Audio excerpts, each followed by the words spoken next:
بسم اللہ الرحمن الرحیم۔ السلام علیکم ورحمۃ اللہ وبرکاتہ۔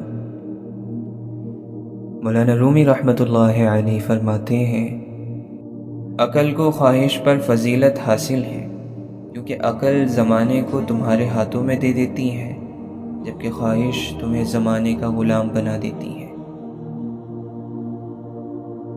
عقل وہ نور ہے جو اللہ نے انسان کو اپنی مخلوقات میں خاص طور پر عطا کیا ہے۔ یہ وہ روشنی ہے جو ہمیں اندھی خواہشوں سے نکال کر سمجھ، توازن اور حقیقت کی راہ دکھاتی ہے۔ عقل ہمیں بتاتی ہے کہ کیا صحیح ہے، کیا غلط ہے، کیا وقتی فائدہ ہے اور کیا ہمیشہ کا سکون ہے۔ عقل ہمیں یہ سمجھاتی ہے کہ زندگی صرف چاہنے کا نام نہیں بلکہ سمجھنے کا بھی ہے۔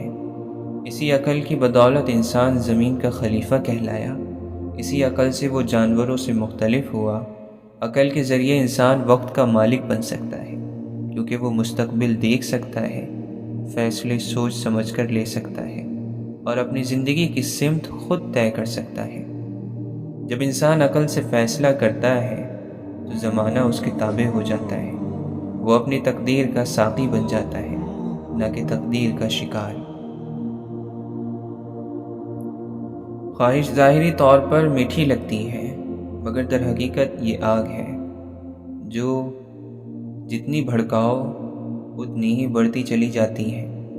خواہش کہتی ہے اور چاہیے اور چاہیے اور چاہیے، اور یہی اور انسان کو تباہ کر دیتی ہے۔ خواہش تمہیں وقت کے پیچھے بھاگنے پر مجبور کرتی ہے۔ تم ایک خواہش پوری کرتے ہو تو دوسری کھڑی ہوتی ہے، تیسری جھانکتے ہو، چوتھی پکارتی ہے۔ یوں انسان کبھی سکون نہیں پاتا۔ اس کے دن خواہش کے پیچھے بھاگتے ہیں اور راتیں پچھتاوے میں گزر جاتی ہیں۔ خواہش ایک چالاک غلامی ہے۔ یہ تمہیں محسوس کراتی ہے کہ تم آزاد ہو، حالانکہ تمہارا دل، تمہارے فیصلے، تمہاری ترجیحات سب اس کے قبضے میں ہوتے ہیں۔ تم سمجھتے ہو کہ تم خواہش کو چلا رہے ہو، مگر در حقیقت خواہش تمہیں چلا رہی ہوتی ہے۔ عقل اور خواہش کی جنگ انسان کی اصل آزمائش ہے۔ یہی وہ جنگ ہے جو ہر انسان کے اندر چلتی ہے۔ عقل کہتی ہے ٹھہر جاؤ، سوچو، دیکھو، پھر چلو۔ خواہش کہتی ہے ابھی ابھی ابھی۔ عقل مستقبل دیکھتی ہے، خواہش لمحہ دیکھتی ہے۔ عقل تمہیں اوپر اٹھاتی ہے، خواہش تمہیں کھینچ کر نیچے لاتی ہے۔ عقل تمہیں خود پر قابو سکھاتی ہے، خواہش تمہیں خود سے بے قابو کر دیتی ہے۔ اور جس دن انسان نے عقل کی بات مان لی، وہ دن اس کی آزادی کا دن ہے، اور جس دن اس نے خواہش کی بات مان لی، وہ دن اس کی غلامی کا آغاز ہے۔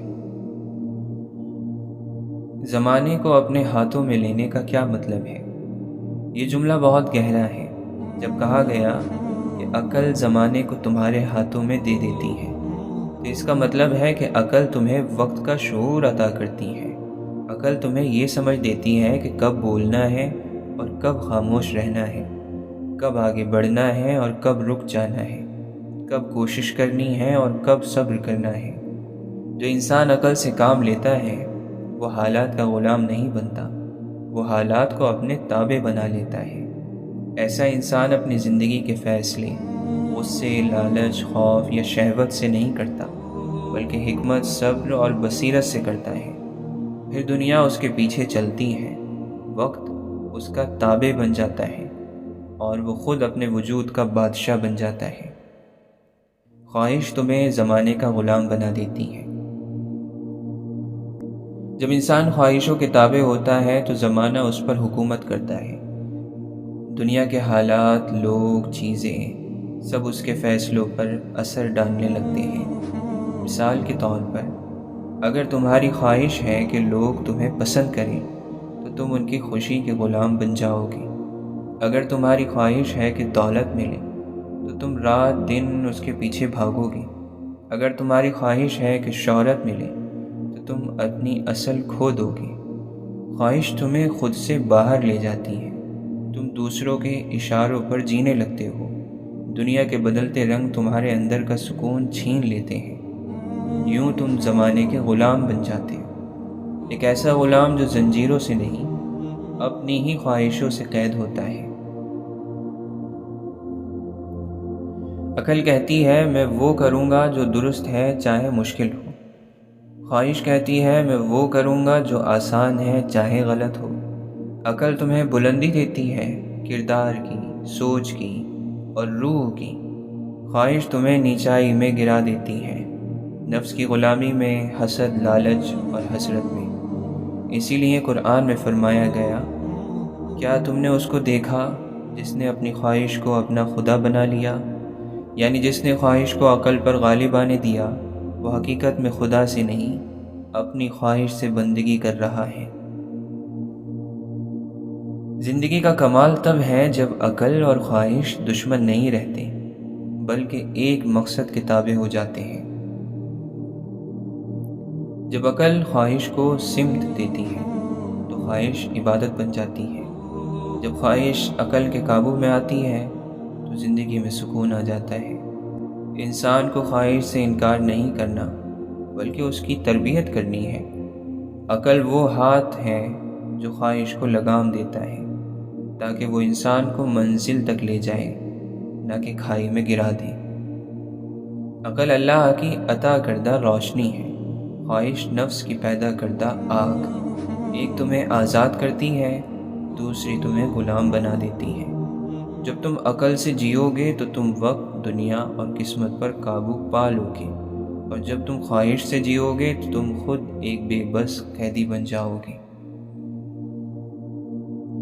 اپنی خواہشوں کو اپنے تابع رکھو، انہیں اپنے مالک نہ بننے دو، کیونکہ جس دن تم نے عقل سے جینا شروع کر دیا، تم صرف زندہ نہیں رہو گے، تم جینا سیکھ جاؤ گے۔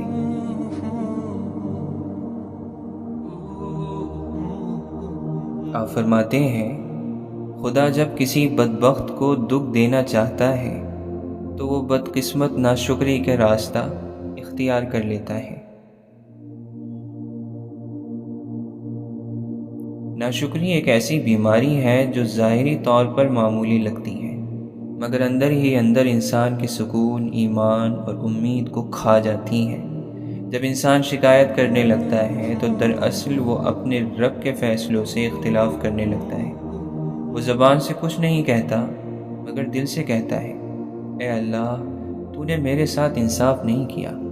یہی وہ لمحہ ہوتا ہے جب روح میں زہر گھلنا شروع ہوتا ہے۔ پھر انسان ہر نعمت میں کمی دیکھنے لگتا ہے، ہر آسانی میں مشکل، ہر خوشی میں افسوس، اور رفتہ رفتہ اس کی زندگی کا رنگ اتر جاتا ہے۔ ناشکری اسے اتنا اندھا کر دیتی ہے کہ وہ اپنے ہی آنگن میں روشنی ہوتے ہوئے بھی اندھیرے کی شکایت کرتا رہتا ہے۔ شکر صرف الفاظ کا نام نہیں، یہ نظریہ زندگی ہے۔ شکر کا مطلب ہے میں اپنے رب کے فیصلوں پر مطمئن ہوں، چاہے سمجھ نہ آئے، لیکن جانتا ہوں کہ اس نے جو دیا ہے اس میں بہتری ہے۔ شکر انسان کے دل کو روشن کر دیتا ہے، یہ دل کو نرم کرتا ہے، روح کو سکون دیتا ہے اور انسان کو ہر حالت میں امید سے بھر دیتا ہے۔ شکر ایک ایسی کیفیت ہے جو انسان کو بلندی دیتی ہے۔ وہی معمولی چیزیں جنہیں دوسرا شخص بے قدری سے ٹھکرا دیتا ہے، شکر گزار کے لیے خزانے بن جاتی ہیں۔ قرآن میں اللہ تعالیٰ فرماتا ہے، اگر تم شکر کرو گے تو میں تمہیں اور زیادہ دوں گا۔ یہ وعدہ صرف نعمتوں کا نہیں بلکہ سکون، اطمینان اور دل کے نور کا بھی ہے۔ بدبختی کا آغاز ناشکری کو چن لینا ہے۔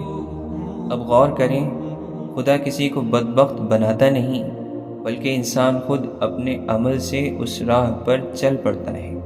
جب اللہ کسی بندے کو آزماتا ہے تو وہ دیکھتا ہے کہ بندہ کیا کرتا ہے، شکر کرتا ہے یا شکایت، جھک جاتا ہے یا اکڑ جاتا ہے۔ جب بندہ شکایت کا راستہ اختیار کرتا ہے تو وہ دراصل خود اپنی بدبختی کا دروازہ کھول دیتا ہے۔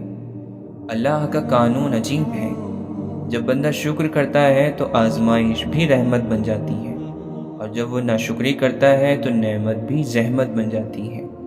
اسی لیے کہا گیا، خدا جب کسی بدبخت کو دکھ دینا چاہے تو وہ بدقسمت ناشکری کا راستہ اختیار کر لیتا ہے۔ یعنی اللہ بندے سے نعمت نہیں چھینتا بلکہ شکر کی توفیق چھین لیتا ہے، اور یہی سب سے بڑا دکھ ہے کہ انسان کے پاس سب کچھ ہو مگر سکون نہ ہو۔ ناشکری کی سب سے خطرناک بات یہ ہے کہ یہ انسان کو اس کی نعمتوں سے اندھا کر دیتی ہے۔ ایسا شخص صبح اٹھ کر سانس لیتا ہے مگر کہتا ہے زندگی بدقسمتی ہے، حالانکہ سانس خود ایک کرامت ہے۔ وہ کھانا کھاتا ہے مگر شکوہ کرتا ہے کہ کچھ خاص نہیں ملا، حالانکہ کروڑوں انسان بھوک میں ہوتے ہیں۔ وہ اپنے جسم، عقل، گھر، خاندان، ایمان سب کی موجودگی کے باوجود محسوس کرتا ہے کہ وہ خالی ہے۔ در حقیقت خالی اس کا دل ہوتا ہے، کیونکہ اس نے شکر کا دروازہ بند کر دیا ہوتا ہے۔ ناشکری ہمیشہ الفاظ میں نہیں ہوتی، یہ کبھی کبھی خیالوں میں چھپی ہوتی ہے۔ جب انسان ہر وقت اپنی زندگی کا موازنہ دوسروں سے کرتا ہے تو وہ خود بخود ناشکرا بن جاتا ہے۔ جب وہ اپنے نصیب پر شک کرتا ہے تو گویا وہ اللہ کی تقسیم پر اعتراض کرتا ہے، اور یہی وہ لمحہ ہے جب دل میں ایک پتھر جم جاتا ہے جو دعا میں رکاوٹ بن جاتا ہے، رحمت کے دروازے بند کر دیتا ہے۔ شکر گزار انسان کا دل چراغ کی طرح ہوتا ہے، وہ روشنی پھیلاتا ہے، اپنے اندر بھی اپنے آس پاس بھی۔ وہ ہر حال میں مسکراتا ہے کیونکہ وہ اپنے رب پر بھروسہ کرتا ہے۔ ناشکرا انسان جلتا رہتا ہے، دوسروں کی خوشی میں حسد کرتا ہے، اپنے غم میں کڑتا ہے، اور آخر کار خود کو دکھ کے اندھیرے میں دفن کر لیتا ہے۔ بدنصیبی کا مطلب یہ نہیں کہ کسی کے پاس دولت نہیں یا وہ کسی مصیبت میں ہے۔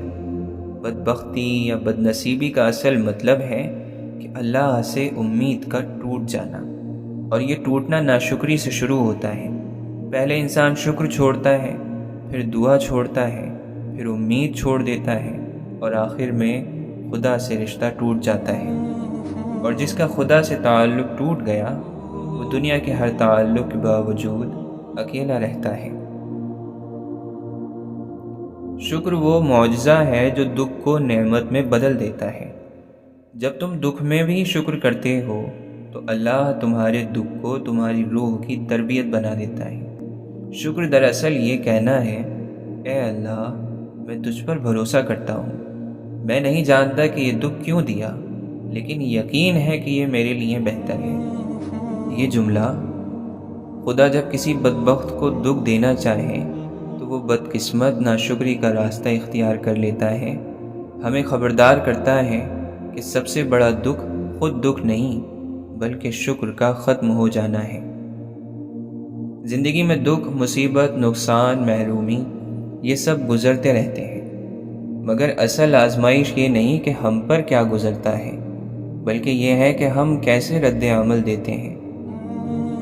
جو ناشکری کرتا ہے وہ خود اپنے لیے جہنم بنا لیتا ہے، اور جو شکر کرتا ہے وہ اپنی روح کے لیے جنت کا دروازہ کھول لیتا ہے۔ یاد رکھیں، اللہ جب تم سے کچھ چھینتا ہے تو وہ تمہیں ناشکرا نہیں دیکھنا چاہتا بلکہ تمہارا ایمان دیکھنا چاہتا ہے۔ جو اس وقت بھی شکر کر لے جب آنکھوں میں آنسو ہو، وہی بندہ اللہ کا محبوب بن جاتا ہے۔ آپ فرماتے ہیں، اگر مصیبت کے وقت میں لوگوں سے پناہ اور خیر کی امید ہو تو جان لو کہ تم سیدھے راستے سے بھٹک چکے ہو۔ اس قول کا مطلب یہ نہیں کہ انسان کسی سے مدد مانگ ہی نہ سکے، بلکہ یہ ہے کہ دل کی امید، اعتماد اور بھروسہ اگر اللہ کی بجائے انسانوں پر ہے تو سمجھ لو کہ تم اللہ کے راستے سے ہٹ چکے ہو۔ مصیبت کا وقت دراصل ایمان کا امتحان ہوتا ہے۔ یہ وہ لمحہ ہوتا ہے جب اللہ دیکھتا ہے کہ میرا بندہ مجھ سے مانگتا ہے یا مخلوق سے، وہ اپنے دل کا سہارا مجھ کو بناتا ہے یا دنیا کو۔ جب تک حالات اچھے ہوتے ہیں ہم سب زبان سے کہتے ہیں اللہ پر یقین ہے، مگر جیسے ہی مشکل آتی ہیں ہم دوڑ کر لوگوں کے دروازے کھٹکھٹانے لگتے ہیں، دوستوں سے فریاد، رشتہ داروں سے مدد، دنیا سے امید، اور آسمان کی طرف دیکھنا بھول جاتے ہیں۔ اسی لمحے ہم راستے سے بھٹک چکے ہوتے ہیں، کیونکہ ہم بھول جاتے ہیں کہ اللہ ہی مصیبت دیتا ہے اور اللہ ہی اس سے نکالتا ہے۔ اگر کسی انسان سے خیر ملتی بھی ہے تو وہ صرف اللہ کے حکم سے ملتی ہے۔ انسان محض ایک ذریعہ ہے، اصل خیر کا دینے والا اللہ ہے۔ ایمان کا پہلا سبق اللہ فرماتا ہے وَمَن يَتَوَكَّلْ عَلَى اللَّهِ فَهُوَ حَسْبُهُ، یعنی جو اللہ پر بھروسہ کرے وہی اس کے لیے کافی ہے۔ یہ آیت دنیا کے ہر خوف، ہر فقر اور ہر بے بسی کا علاج ہے۔ اللہ فرماتا ہے اگر تم دل سے یقین کر لو کہ میں کافی ہوں تو میں تمہارے لیے وہ کر دوں گا جو پوری دنیا نہیں کر سکتی۔ مگر ہمارا ایمان اکثر زبان تک محدود ہوتا ہے، دل تک نہیں پہنچتا۔ یاد رکھیں، لوگ اس وقت تک تمہارے ساتھ رہتے ہیں جب تک تم کام کے ہو، خوشحال ہو، فائدہ مند ہو، مگر جب مصیبت آتی ہے لوگ بدل جاتے ہیں، چہرے بدل جاتے ہیں، لہجے بدل جاتے ہیں۔ یہ دنیا کی فطرت ہے۔ انسان خود ٹوٹے ہوئے ہوتے ہیں، وہ تمہیں سہارا نہیں دے سکتے، کیونکہ جو خود بھوکا ہو وہ کسی کو روٹی نہیں کھلا سکتا، جو خود خوف زدہ ہو وہ کسی کو امن نہیں دے سکتا۔ اسی لیے اللہ تعالیٰ فرماتا ہے بندے مجھ سے مانگ، کیونکہ اگر تو مجھ سے مانگے گا تو میں تجھے کبھی مایوس نہیں کروں گا۔ مصیبت کا وقت دراصل اللہ کے ساتھ تمہارے تعلق کا امتحان ہے۔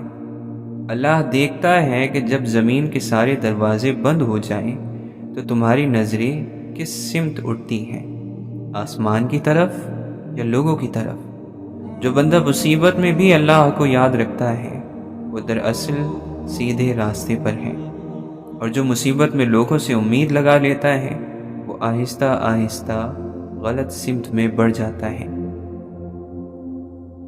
اللہ تعالیٰ خود قرآن مجید میں فرماتا ہے وَنَحْنُ أَقْرَبُ إِلَيْهِ مِنْ حَبْلِ الْوَرِيدِ، ہم انسان کی شہرک سے بھی زیادہ قریب ہیں۔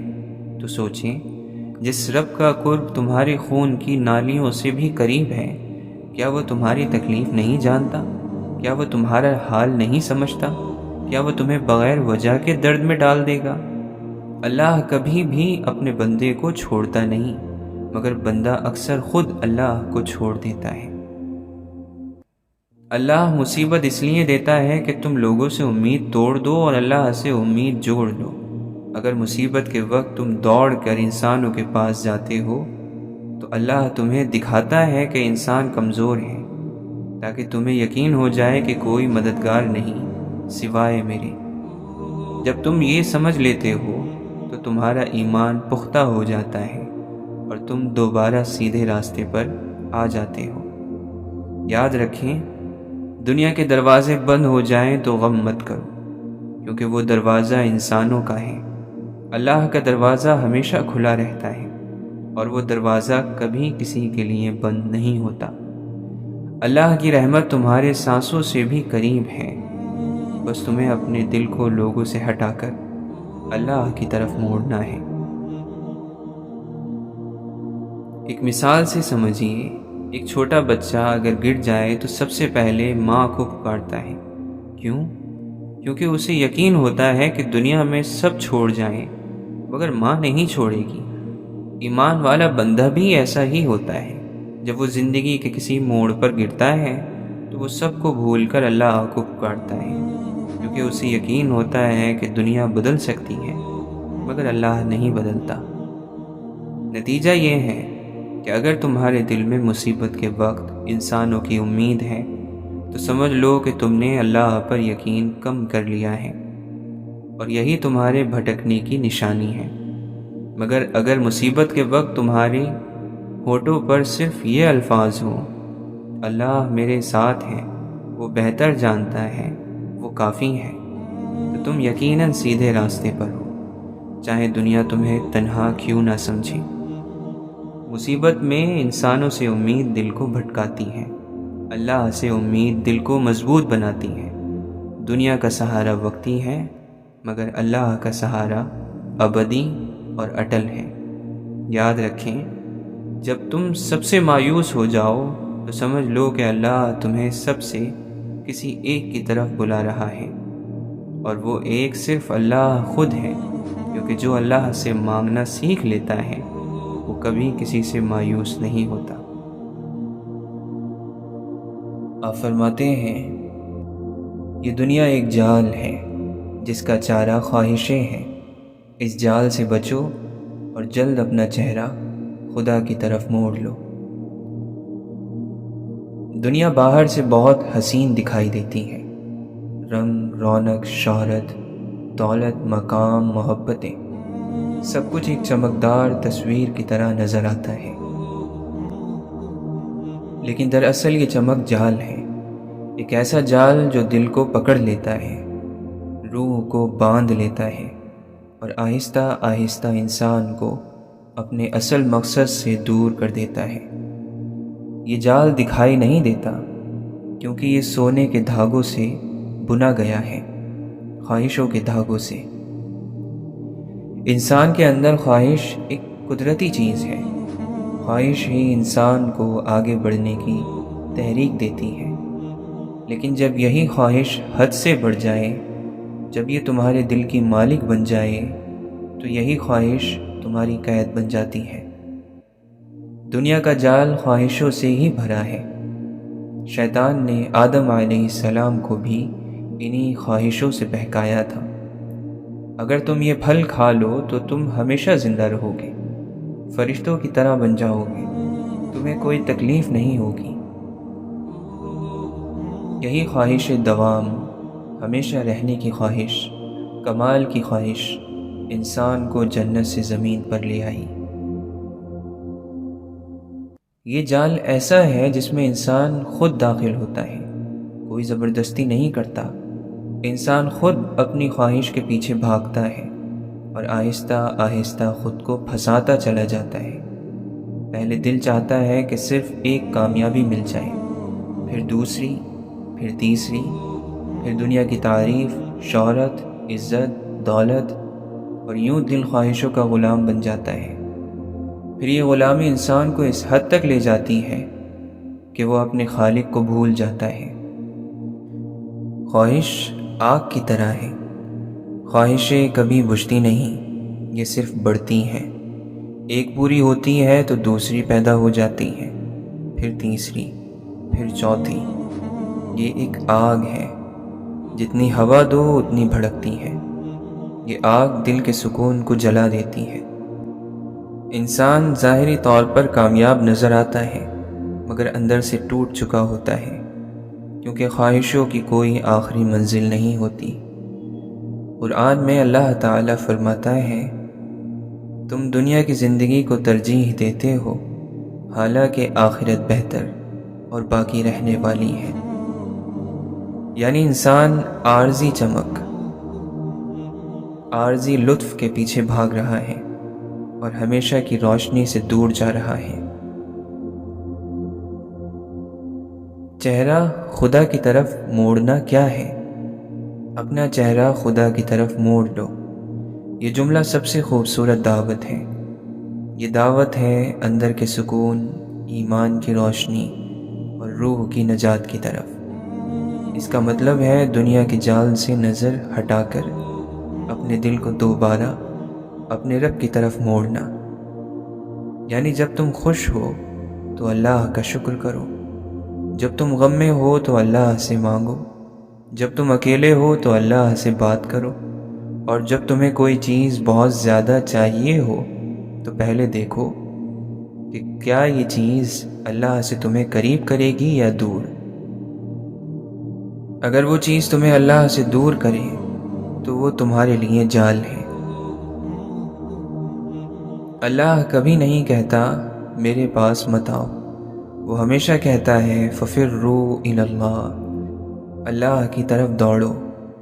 یعنی اگر تم گناہ میں ہو واپس آؤ، اگر تم ٹوٹے ہوئے ہو واپس آؤ، اگر تم خواہشوں میں گم ہو واپس آؤ، کیونکہ اللہ کے دروازے پر آنے والے کے لیے کوئی جال نہیں، وہاں صرف رحمت ہے۔ ایسا انسان اندر سے خالی ہو جاتا ہے، وہ سب کچھ حاصل کر لیتا ہے مگر اپنے اندر کا سکون، اپنی روح اور اپنے رب کو کھو دیتا ہے۔ وہ مسکراتا ہے مگر تھکا ہوا ہے، وہ کامیاب ہے مگر بے چین ہے، کیونکہ اس کا دل دنیا کی قید میں بند ہو چکا ہے، اور جو قید ہو گیا وہ آزاد کیسے جیے گا؟ جو اس جال سے بچ گیا وہی دراصل زندہ انسان ہے، وہی جو اپنے دل کو خواہشوں سے آزاد کر کے خالق کے حضور جھکاتا ہے۔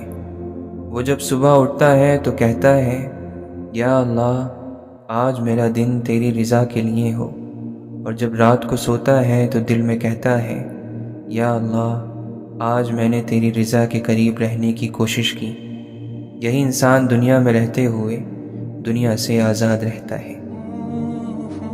دنیا کا جال ہر دل کے سامنے پھیلا ہوا ہے، مگر نجات پانے والا وہ ہے جو اس جال کے پیچھے چھپی حقیقت کو پہچان لے۔ خواہشیں اگر قابو میں ہیں تو نعمت ہے، اگر تم پر قابو پا لیں تو قید ہے۔ لہٰذا اپنے دل کو دنیا کی چمک سے نہیں، اللہ کی محبت سے روشن کرو۔ اپنی روح کو خواہشوں کی قید سے نہیں، اللہ کی رضا کی آزادی دو، اور جلدی کرو، کیونکہ جتنا دیر کرو گے اتنا جال گہرا ہوتا جائے گا۔ خلاصہ یہ ہے کہ دنیا ایک جال ہے، خواہش اس کا چارہ ہے، اور خدا اس جال سے نجات کا دروازہ۔ جو بندہ اپنا چہرہ اللہ کی طرف موڑ لیتا ہے وہ دراصل اس قید سے آزاد ہو جاتا ہے، اور تبھی وہ حقیقی زندگی جیتا ہے۔ آپ فرماتے ہیں، محبت کے بغیر ہر عبادت ایک بوجھ ہے، ہر رقص ایک معمولی کام ہے، ہر موسیقی صرف شور ہے۔ عبادت محبت کے بغیر کیوں بوجھ بن جاتی ہے؟ عبادت کا مطلب صرف نماز، روزہ یا دعا نہیں۔ عبادت کا مطلب ہے خدا کے سامنے جھکنا، دل سے اپنی کمزوری کا اقرار کرنا، اور اس کی رحمت کے آگے خود کو سپرد کر دینا۔ لیکن جب عبادت صرف فرض بن جائے اور دل میں محبت نہ رہے تو وہ عبادت ایک بوجھ لگنے لگتی ہے۔ انسان نماز پڑھتا ہے مگر دل کہتا ہے کب ختم ہوگی، روزہ رکھتا ہے مگر گنتا ہے کہ کتنے دن باقی ہیں، قرآن کھولتا ہے مگر الفاظ دل تک نہیں اترتے۔ کیوں؟ کیونکہ محبت غائب ہے۔ محبت وہ شعلہ ہے جو عبادت کو نور بناتی ہے، محبت وہ جذبہ ہے جو سجدے کو وصال بنا دیتا ہے۔ محبت کے بغیر سجدہ زمین پر جھکنے کا نام رہ جاتا ہے، لیکن محبت کے ساتھ وہ دل کے جھکنے کا لمحہ بن جاتا ہے۔ محبت عبادت کی جان ہے۔ اللہ تمہارے چہروں اور تمہاری شکلوں کو نہیں دیکھتا بلکہ تمہارے دلوں کو دیکھتا ہے۔ یعنی اصل عبادت وہ نہیں جو جسم سے ہو، بلکہ وہ ہے جو دل سے ہو۔ اگر دل میں محبت نہیں تو عبادت صرف جسم کی حرکت رہ جاتی ہے، اور اگر دل میں محبت ہے تو ایک آنسو بھی 1000 سجدوں سے قیمتی بن جاتا ہے۔ موسیقی جب محبت نہ ہو، ہر موسیقی صرف شور ہے، یعنی جب دل میں محبت نہیں تو سب آوازیں شور بن جاتی ہیں۔ محبت ہی وہ طاقت ہے جو آواز کو اثر دیتی ہے، ورنہ وہی الفاظ، وہی دھن سننے والے کے دل پر کوئی نقش نہیں چھوڑتی۔ جب قاری قرآن محبت سے تلاوت کرتا ہے تو لفظ دل کو چھو لیتے ہیں، اور جب کوئی دل سے بات کرتا ہے تو الفاظ نہیں رہتے، محبت کی لہریں بن جاتی ہیں۔ مگر اگر محبت نہ ہو تو وہی بات شور، وہی موسیقی بے اثر، اور وہی عبادت بوجھ بن جاتی ہے۔ محبت خدا تک پہنچنے کا سب سے مختصر راستہ ہے۔ روحانی دنیا میں سب سے اونچا درجہ محبت کا ہے۔ نماز، روزہ، ذکر، تصوف سب محبت کے راستے کے زینے ہیں۔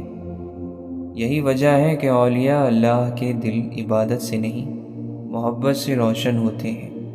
حضرت رابعہ بصری رحمۃ اللہ علیہا کہا کرتی تھیں، میں اللہ کی عبادت نہ جنت کے لالچ میں کرتی ہوں نہ دوزخ کے خوف سے، میں اس سے محبت کرتی ہوں اس لیے اس کی عبادت کرتی ہوں۔ یہی حقیقی عبادت ہے جہاں بندہ انعام کے لیے نہیں بلکہ محبت کے اظہار کے لیے جھکتا ہے۔ محبت عبادت کو زندگی دیتی ہے۔ عبادت محبت کے بغیر ایسے ہے جیسے پھول بغیر خوشبو کے یا دل بغیر دھڑکن کے۔ محبت عبادت میں روح ڈالتی ہے۔ جب محبت ہوتی ہے تو ایک تسبیح کا دانہ بھی دل کو سکون دے دیتا ہے، اور جب محبت نہیں ہوتی تو ہزار نفل بھی خالی محسوس ہوتے ہیں۔ اسی لیے عشق الہی کو روحانی توانائی کہا گیا ہے۔ یہ وہ طاقت ہے جو انسان کو بندگی میں لذت دیتی ہے، نہ کہ بوجھ۔ اگر تم محبت سے دعا مانگو گے تو آنسو رحمت بن جائیں گے، اگر محبت سے صدقہ دو گے تو وہ بخشش بن جائے گا، اگر محبت سے لوگوں سے پیش آؤ گے تو تمہارا چہرہ روشنی بن جائے گا۔ محبت وہ چشمہ ہے جس سے ہر عمل میں زندگی بہتی ہے۔